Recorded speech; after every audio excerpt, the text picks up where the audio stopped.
Hello lovely people, welcome back to my channel, or welcome to my channel if you've just joined us. My name is Nell, and today's video I thought I would do a spooky story time for you all, because it occurred to me a little while ago that it's been a minute since I've done one. So without further ado, grab a drink, dim the lights, and let's get into it. So this story starts probably about 4 or 5 years ago.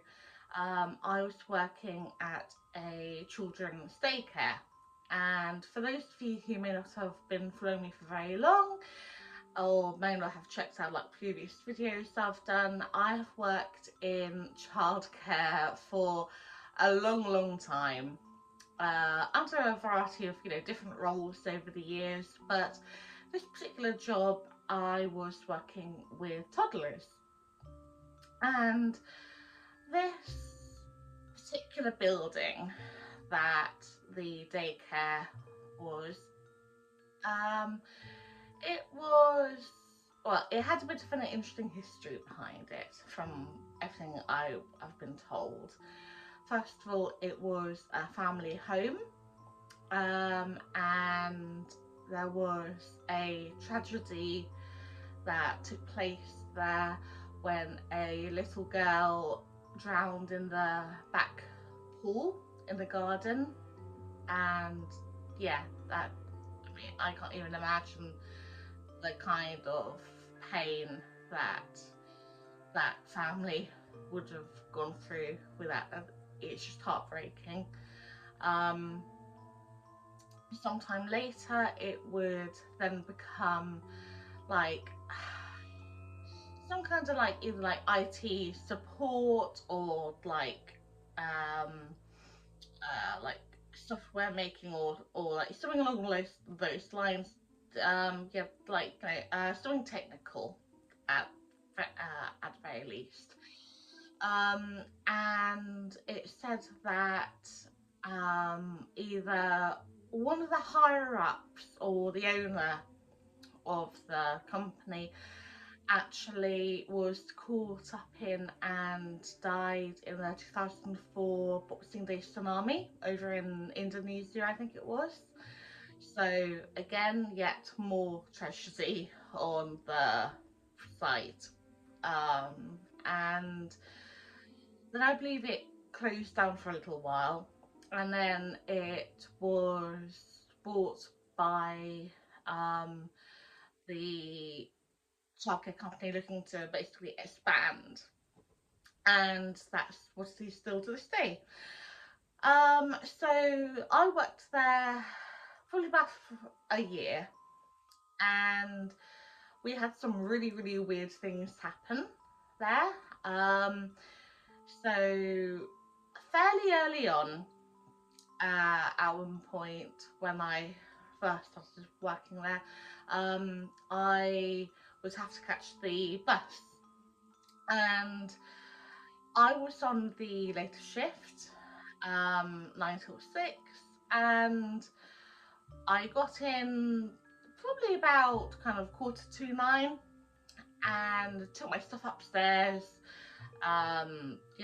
put it all away, went back down for 9 o'clock, and one of my workmates, he says, "Oh, Mel, where have you been hiding then?" And I kind of look at him like, "What do you mean? I've only just got in, like, 5 minutes ago. I've just been, putting my stuff upstairs." And he says, "Well, no, that can't be right, because I could have sworn like half an hour ago, I heard your voice, like in the other room." And I was like, "Well, I don't know what you heard, but that wasn't me." And he then goes on to tell me that, so basically, the way the area that I was based in was set up was that we had 3 rooms, and they were kind of all joined together through connecting doors. So he was in the middle room, and he could have sworn that he had heard me talking to a child in the front room, and so he calls out to me for something like, hey Nell, can you come and give me a hand for a minute? And obviously I don't reply. And so he kind of calls together, like, oi, Nell, kind of thing. And from behind him, our room lead at the time kind of pops her head from the door from the back room where she was. And she says, Nell's not in yet. Like, she's on the 9 o'clock shift. Like, yeah. And he's absolutely adamant that he heard me clear as day when, I, I don't know what he had, like I said before, because at that point in time, I was still on the bus, like, 20 minutes down the road. So, you know, uh, that was pretty weird. Um, a similar thing happened, I remember, a couple of months later as well, when I was on the late shift again, and I was with a couple of other workmates, and we were in, I think it was like the middle room, and we were cleaning up after the last child had gone, just kind of shutting down, making sure everything was secure, ready for us to go. And we hear someone talking in the back room behind us, and so we kind of look at each other like, did you hear that? And my other workmate goes in and checks it out, comes back, no one there.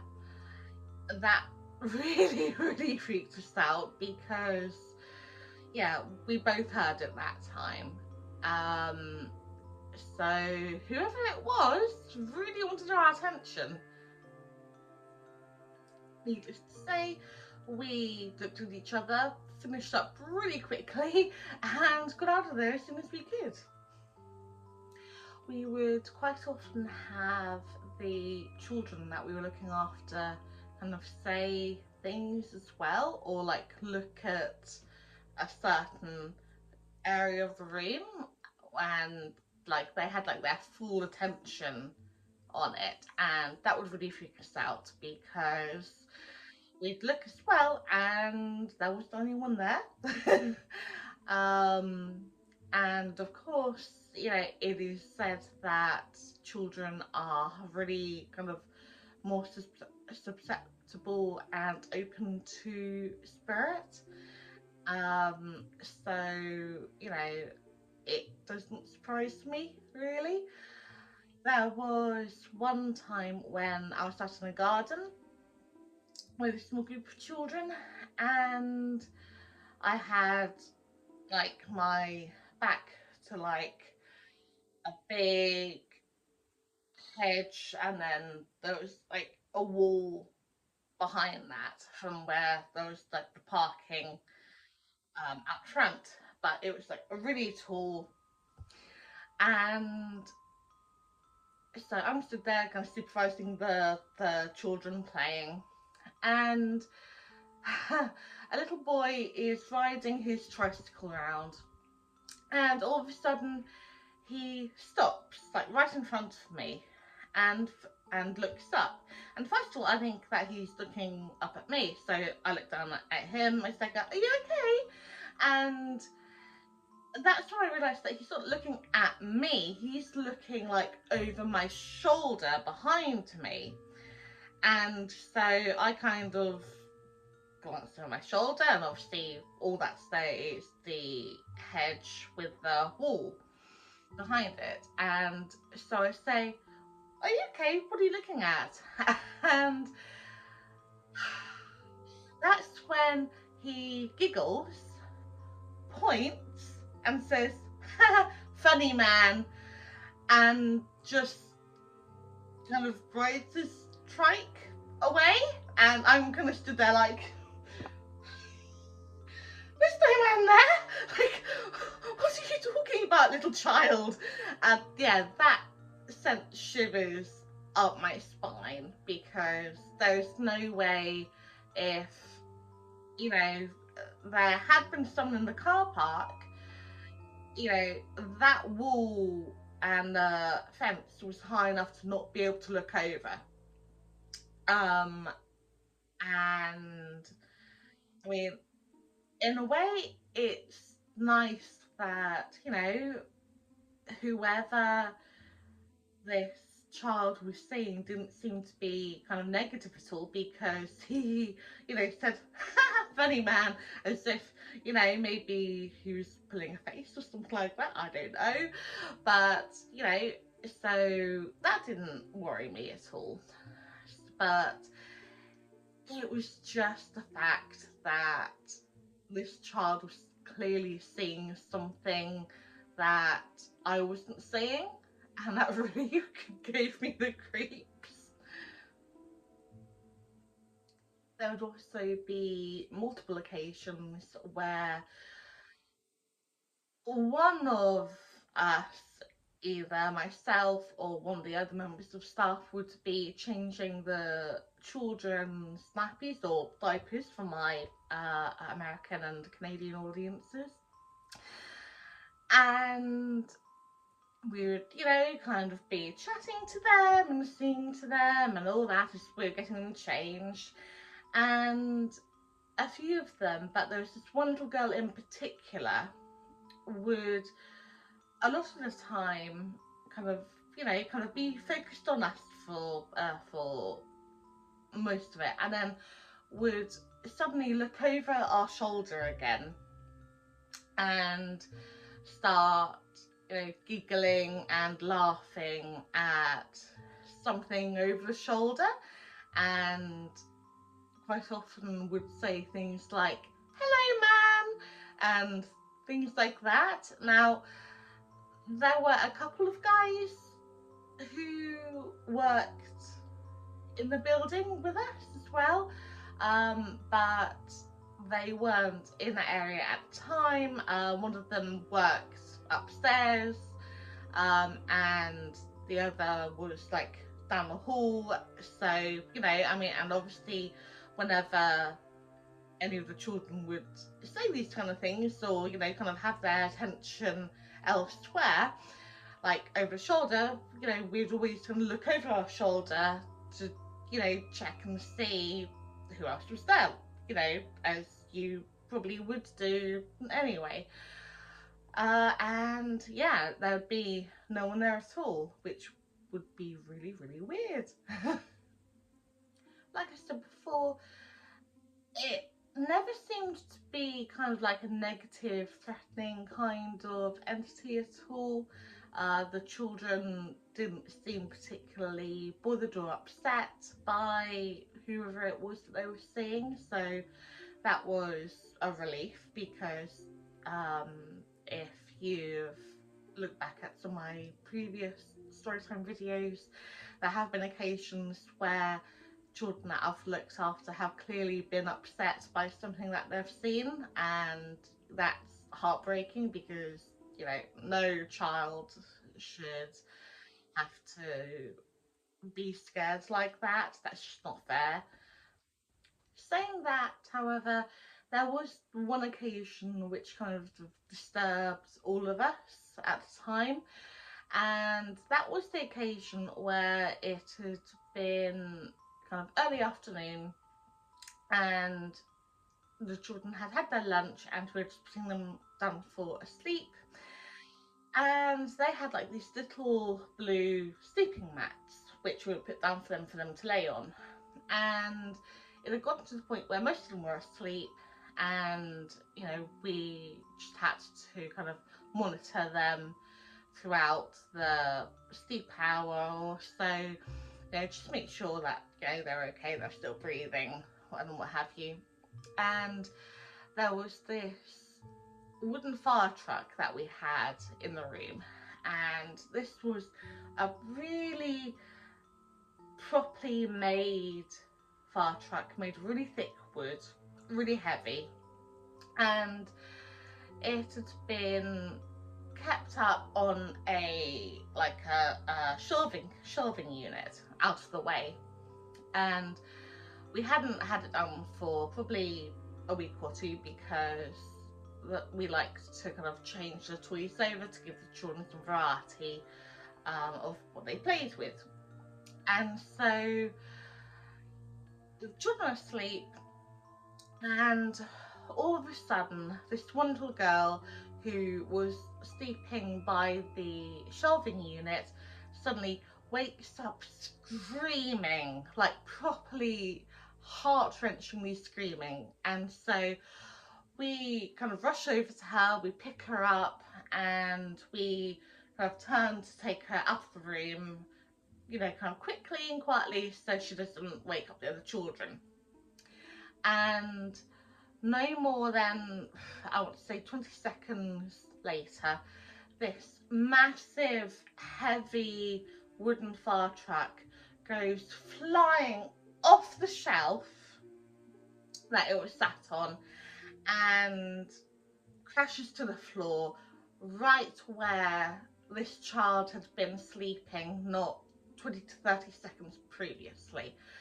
Now, if she hadn't woken up when she had, that could have caused some serious injury, and it really, really shook all of us up badly then to think of what could have happened. Looking back now, I like to think that whatever kind of entity there was in the building was kind of looking out for her and maybe kind of, you know, woke her beforehand so a nasty accident like her getting seriously hurt by this falling toy wouldn't occur. That's what I like to think. Whether that's true or not, I don't know. All I know is that from then on, the fire engine toy was kept firmly on the floor, and yeah, that really shook us all up pretty badly. So those are like the kind of big events that I can really remember from my time there. Like I said, I wasn't there for overly long, only for about a year or so, but they, to me, are pretty prominent events. I know that speaking to a couple of the girls who'd worked there kind of like ever since the place opened, there'd be like the occasional odd event, like when they kind of first got the place and were kind of equipping it just before it opened for the families and the children. There would be times when, you know, the toys would like move by themselves and stuff like that, which is unnerving, but I like to think that if that little girl who had passed away in the pool back when it was family home was there, then, you know, I kind of like the idea that, you know, she kind of had some things to play with, and then obviously, you know, when the place opened, she would have, you know, like little friends to play with. I like to think that anyway. So prior to making this video, I did actually do a little bit of research, because as much as I'm a believer in like the spirit world and the paranormal, I do like to kind of look up kind of facts that can back up a haunting. And although I didn't find anything about a little girl passing away in a pool on the property, I did find something that could possibly be connected to the tsunami tragedy in 2004.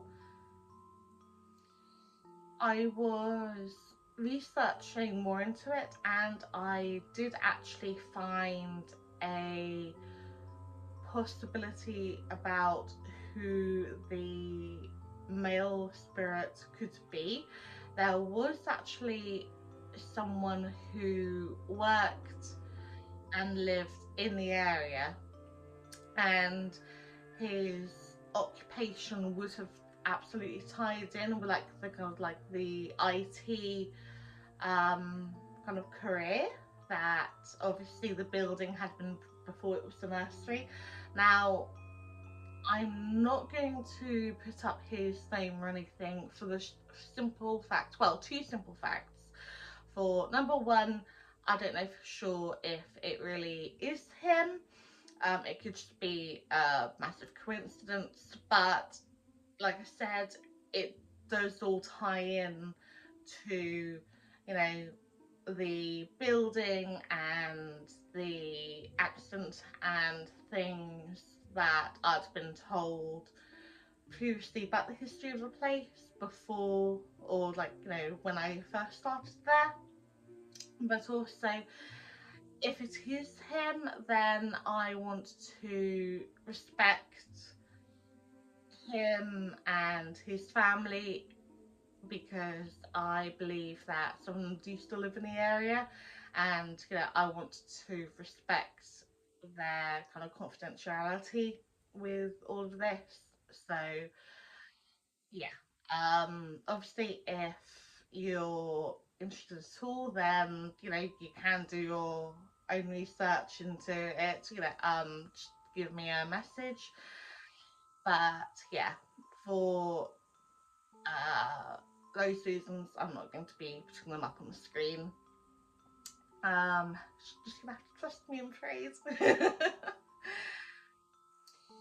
So yeah, those were my kind of main experiences working at this particular daycare. I never really got a feeling of negativity there.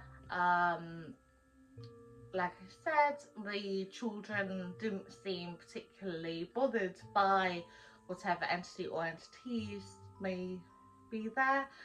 And although, like, in the evenings when I'd be packing up and stuff, although I would get the feeling that someone was there, it was quite a nice feeling, like just kind of someone checking in kind of thing. So yeah, I mean, I've always gone by the ideology really of, if you don't bother them, then 9 times out of 10 they won't really bother you. But yeah, I I do wonder whether any of the staff who still work there have, you know, experienced anything big at all since then. So that brings us to the end of the story time. I hope you enjoyed it. If you did, then be sure to leave a like and a comment down below. And if you haven't already, then do be sure to subscribe and click that notification bell so you never miss an upload. Until next time, my dears, stay safe and sweet dreams.